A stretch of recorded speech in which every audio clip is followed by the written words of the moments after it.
Current or ex-theme park employees, what are some dirty secrets that most people don't know about?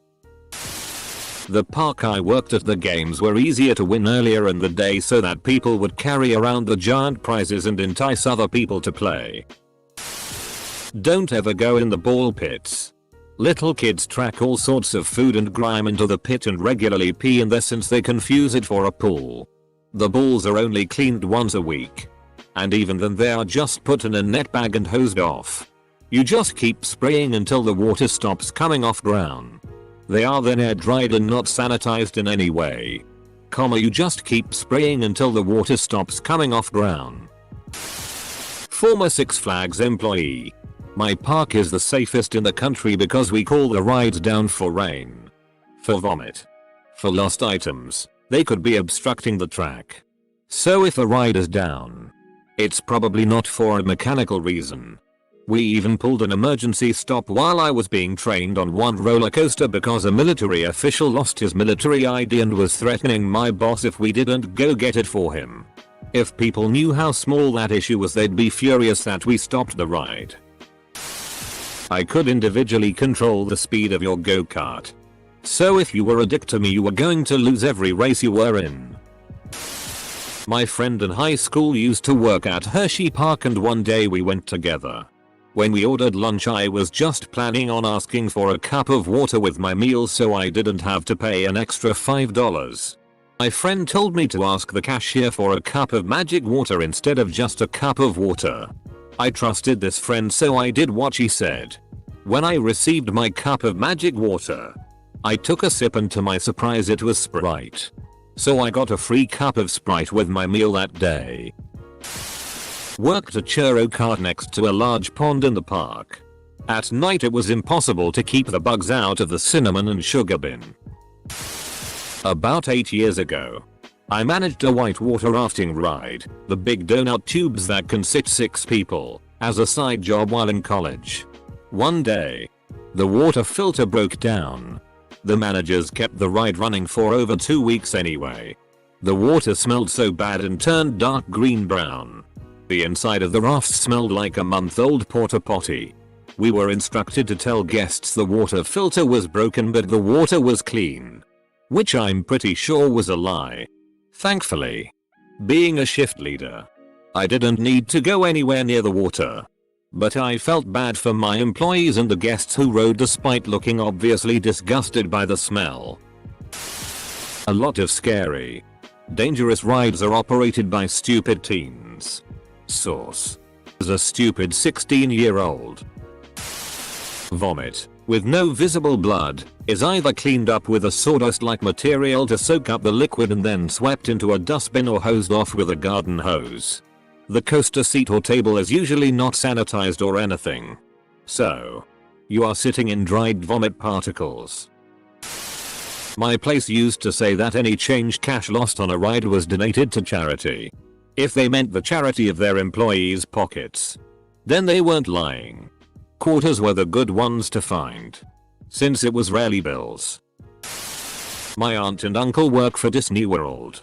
Apparently when someone pukes on a ride it's called in as a protein spill. We used to crank up the amount of salt in the fries and then build a soda stall next to it. Next we'd remove some of the paths to trap guests in the salty fries expensive soda area. We made a killing. Most theme parks avoid paying overtime because they are considered seasonal. Therefore they understaff and get employees to work 60 hours. Usually at less than stellar pay rates. That's completely legal though. As far as shady, the instances are few and far between because parks are cash cows and no one wants to that up. At the water park I worked at, the pools had their pH levels checked constantly. 2 people's job was to wall around all day and continuously check the levels. The food is at these places. But that is not a dirty little secret.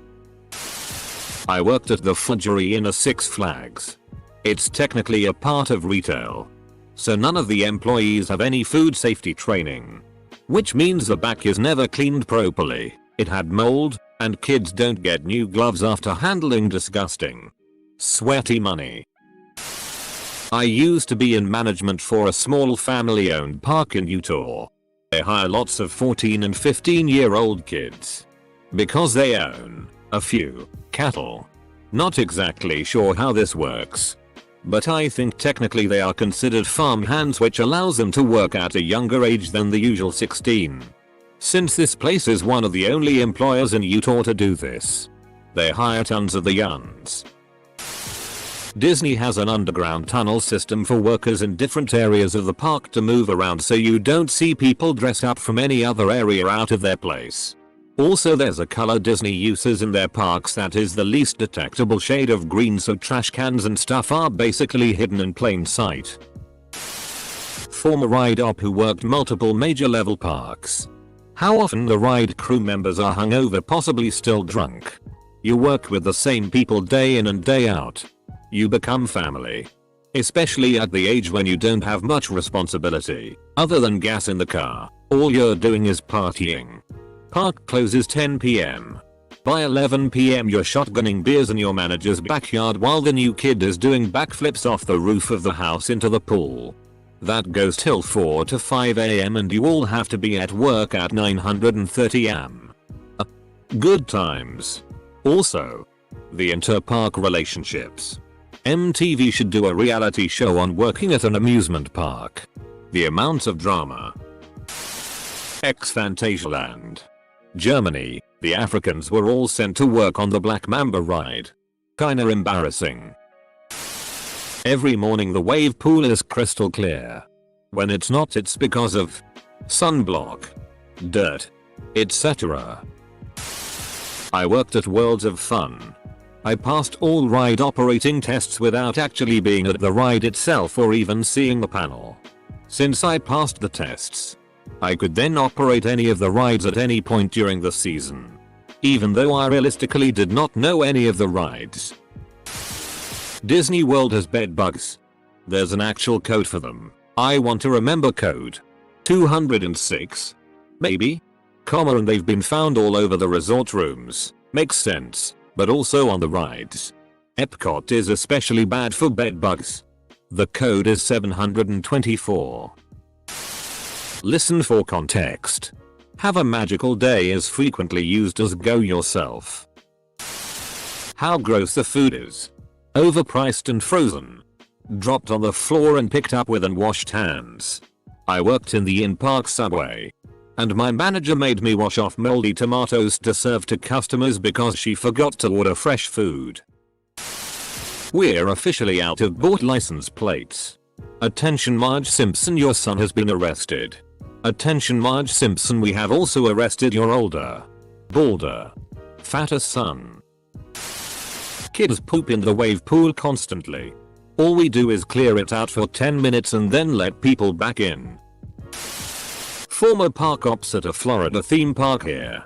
My job was to do custodial work in the bathroom and pathways, sweep, take out trash, hose, etc. Of my designated section while occasionally getting assigned theater duty. That $15 meal that you just paid for in the restaurant? Yeah. The employees can get all of that for $2 or $3. Just depends on the items. Theme park food is definitely way overpriced for guests. If you complain enough, you'll get what you want. When the theater hits capacity, I can't let anyone in. You can give me a sob story about how you traveled all the way from Antarctica for all I care.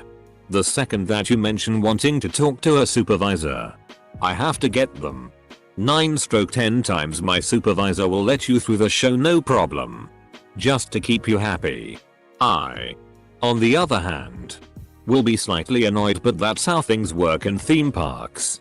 There are plainclothes security officers walking around the whole entire park.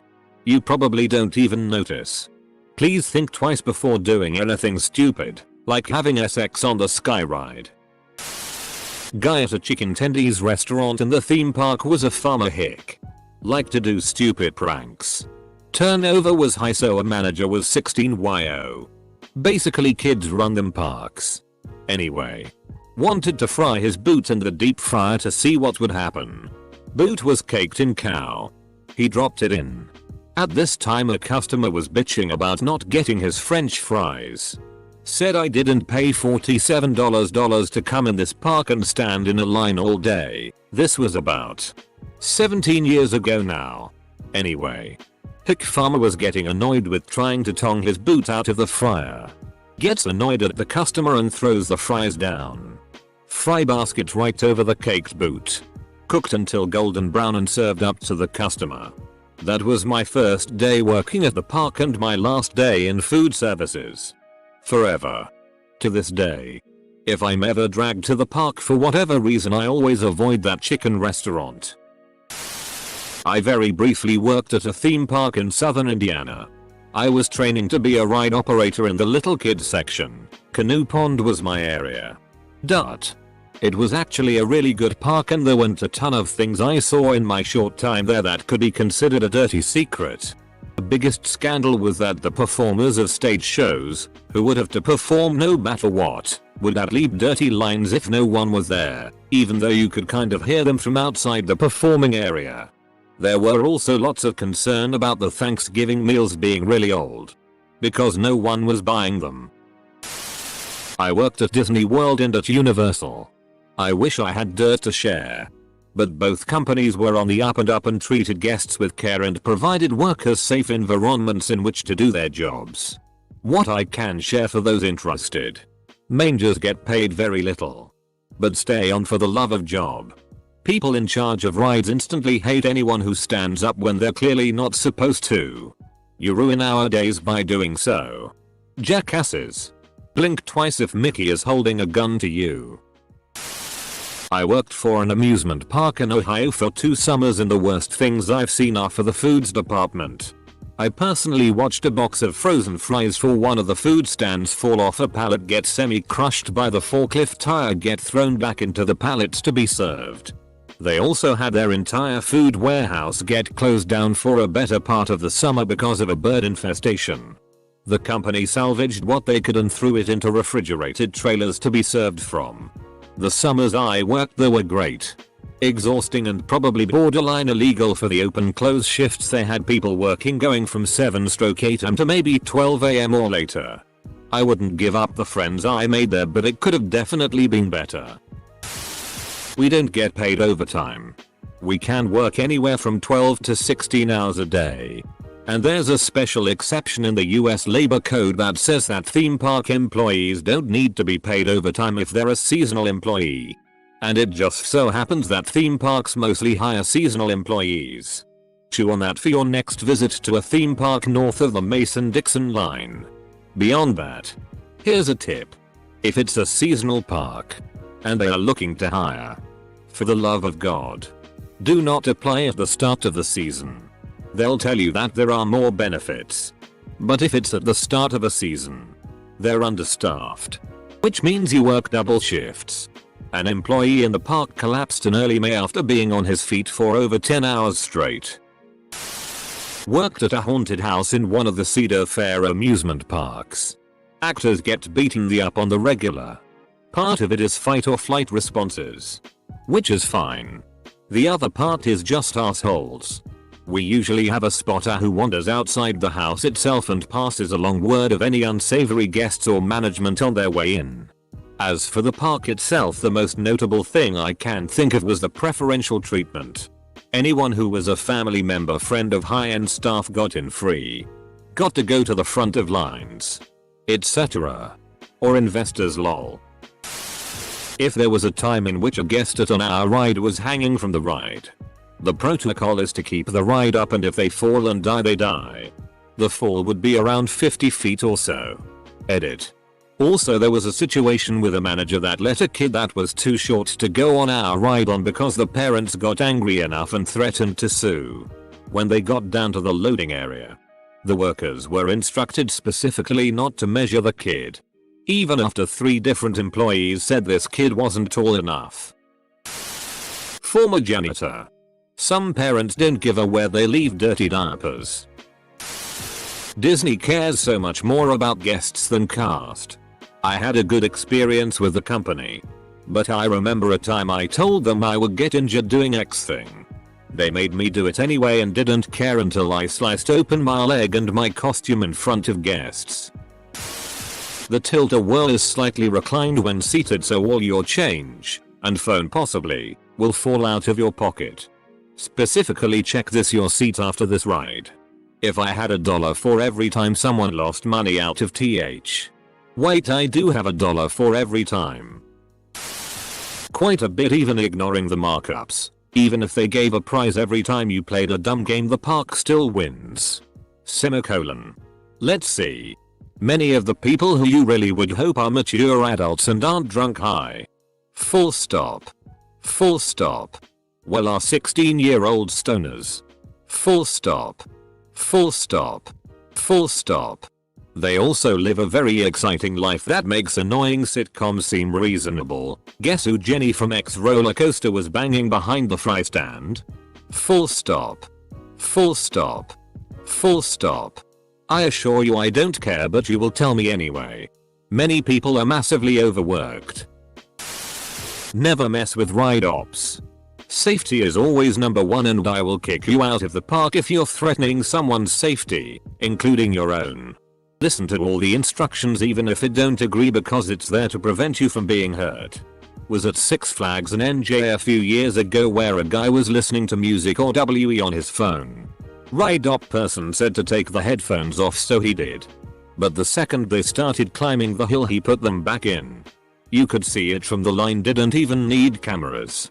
The ride op girl looks so giddy to kick him out of the park. I worked as a rides operator at Six Flags when I was 16. Most days they had me working 10-hour shifts. Some rides, not the coasters, there is only one attendant there, so in some cases it's very easy to screw up and forget something important. The park I used to work at is considered farmland for tax purposes. I worked at a traveling dinosaur themed carnival when it came through during college. I was in charge of one of the bounce houses.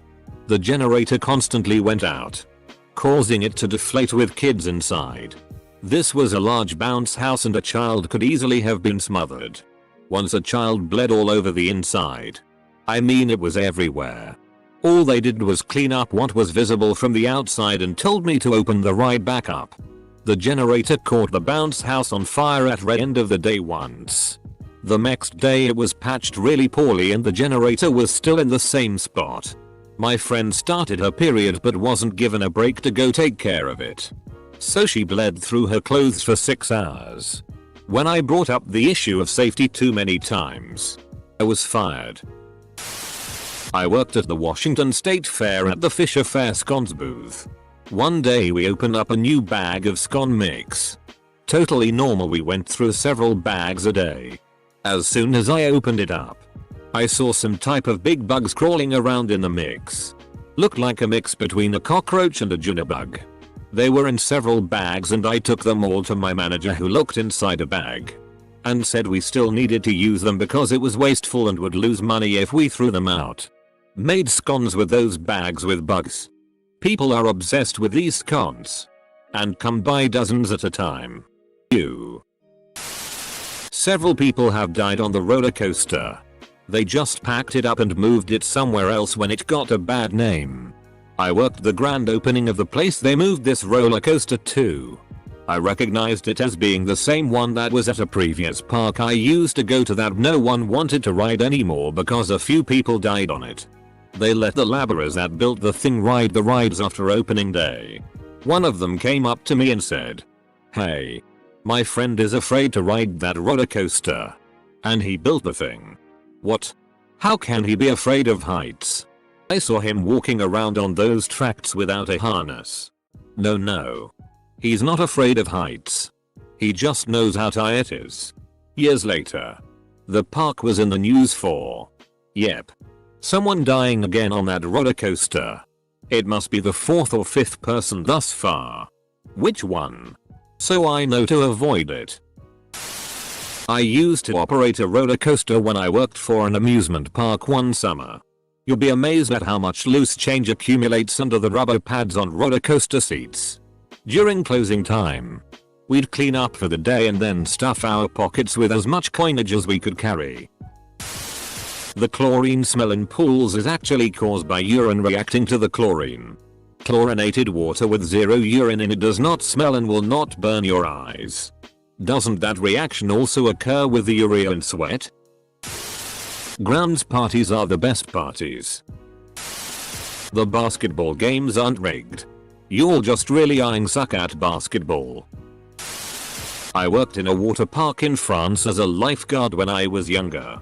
We lived in tents behind the park for the entire summer season. We spent our days shouting at snotty little French kids not to go down the slides on their knees. No inflatables or groups on the slides. Every night we'd make ourselves something to eat in the cafeteria and then go out and party and get drunk until the early hours. Then we'd head back to the park.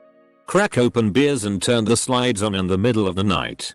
Then we'd grab the inflatable dinghies and try and kill ourselves on the slides by breaking all the rules that we enforced brought the day. Nobody died. It was a summer of considerable amounts of sex and nakedness. Good times. IDK if this counts, but I used to work at Red Rocks Amphitheater and guess what? Lots of people have died there. Usually 1-3 every summer. People overdose at concerts. Trip and crack their heads on the stairs. Fall trying to illegally climb the rocks. Etc. My sister worked at Action Park. It was so dangerous Johnny Knoxville made a movie based on it. The favorite story of mine is all the small town kids broke into the brewery next door and stole all the beer and then drag raced all the go-karts down the highway. It was a place full of 13-year-old drunk lifeguards running a water park. It was glorious. Edit. Random gory details. People died every other year. My sister broke her back. I nearly drowned when a lifeguard landed on me after jumping 12-ish feet. Their insurance company was a sham company based in South America. Basically New Jersey had no laws about inspections or safety and any they have now are because of that happened at Action Park. Google it. Trust me. All the minimum wage teenagers working on my roller coaster had $100 plus sunglasses. Not really an answer to your question. But I just got back from Six Flags. $80 to get in. $11 dry room temperature burger. $5 for 8 stale chocolate covered pretzels. And $5 for a Powerade. Theme parks are trash. I'll probably never go again. This is why it was so cool when I worked there. Free admission and 15% discount on everything. Backstage cafeteria had $5 burgers and fries which were probably better than the food in the park. IDK though I don't eat there, and I was making $9 an hour. Minimum wage in my state is only $7. Disney CM here. We hate guest. We hate our job.